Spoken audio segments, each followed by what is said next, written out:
umaga po sa inyong lahat. Ako po pala si Gina Santiago, tiga Kaibiga, Caloocan City, 51 years old. Ako po ay dating office staff sa security agency. Ako po ay nagkaroon ng sakit na stroke. 2 years na po.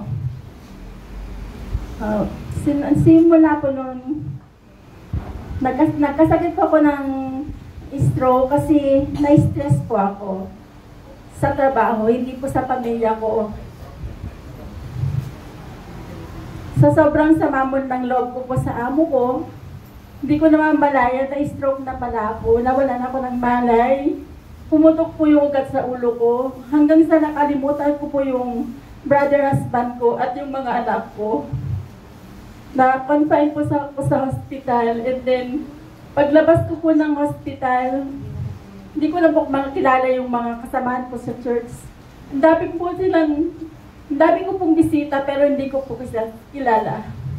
Pero sa awat habag po ni Lord, sa patuloy na pananalangin, kahit po wala akong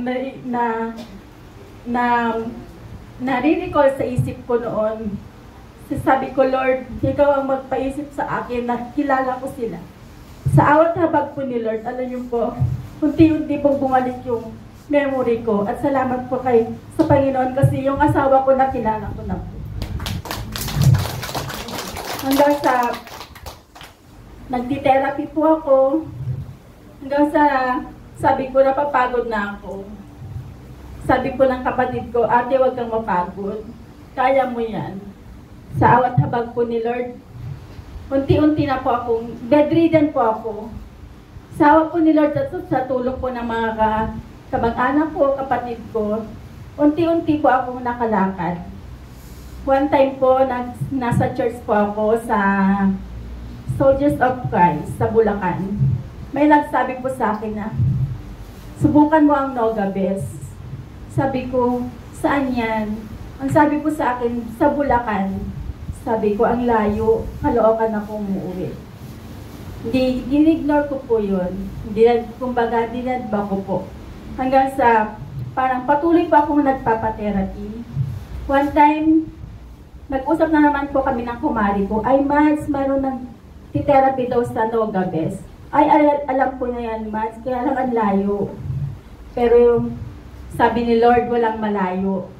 Sa awat habang ni Lord, sabi ko, Lord, ipaisip mo kung paano ako makapunta sa Nogabes. Hindi po ang stroll ko. Nagano po ako sa Google. Naghanap po ako ng Nogabes Malabon. Sabi ko, malayo pa rin. Nakita ko po ang Nogabes Camias. Malayo pa rin. Hanggang sa, sabi ni Lord, eto, Nogabes Purview. Yun po ang ginawa ko.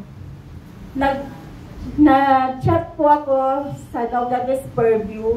May nanggano naman po, may nag-response na ganito, punta sa ganito, eto ang dalhin mo. Yun po ang ginawa ko. Pumunta po kami ng anak ko. Wala po akong idea kung saan tong lugar na to. Nag-grab po kami. And then nakilala ko po si Ate Rosalinda. Siya po yung nag-assist sa akin. Siya lahat nag-assist dito. Hanggang sa nakilala ko po yung mga staff, lalo na si Ma'am Cecil. Siya po yung una kong nakilala ng staff bago si Ma'am Jane. Kinabukasan ko lang po nakita si Ma'am Jane. Kaya nagpupulit ng papasalamat po talaga ako sa Nogabes na kay Lord, unang-una po kay Lord. Kasi pinaisip niya na hanapin mo si Nogabes. Salamat kay Lord kasi nahanap ko yung Nogabes. Dito talaga ko gagaling. Isang araw po yun, kinabukasan po sabi ng asawa ko, huwag ka lang pumunta kasi wala kang kasama. Sabi ko, Daddy, lalakas ako, doon ako gagaling. Huwag mo na man akong pigilan. Hanggang sa parang nagtampo ako sa kanya kasi wala daw akong kasama. Kasi may pasok po yung mga anak ko. Sabi ko, bahala na si Lord. Hanggang nag-text po yung anak ko, Ma, hatid kita. Sabi niya sa akin, hatid kita, Ma. Pag-uwi, sunduin ka na lang ni Adrian. Kaya nagpapasalamat po ako kasi pati mga anak ko, suportado po sa akin. Kaya salamat po ng marami sa Nogabes, sa kay Ma'am Jane, sa bumubuo ng Noob Gabi, sa mga volunteer. Salamat sa mga volunteer kasi hindi nila talaga ako binabayaan. Kasi noong una pupunta ako dito, talagang hirap na hirap po ako. Hanggang yung pati po upuan, nasa upuan, nabubuhat ko po pag humihiga po ako sa bed. Pero ngayon po, alam nyo, naka 10 days po ako. Nagpupuri at magpapasalamat po ko kay Lord. Kasi nagulat po ako kahit sa sarili ko. Nakarating po ako sa palengke na walang tungkol. Pinapurihin po si Lord kasi nakalakad po ako ng walang tungkol na dadadat. Takot po ako.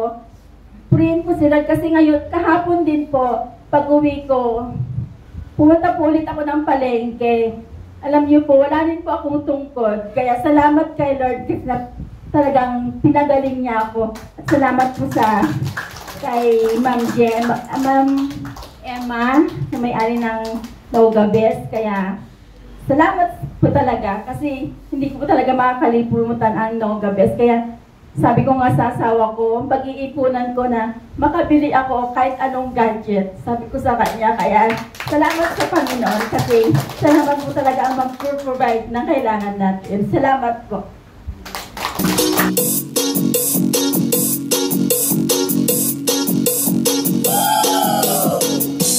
Magandang umaga.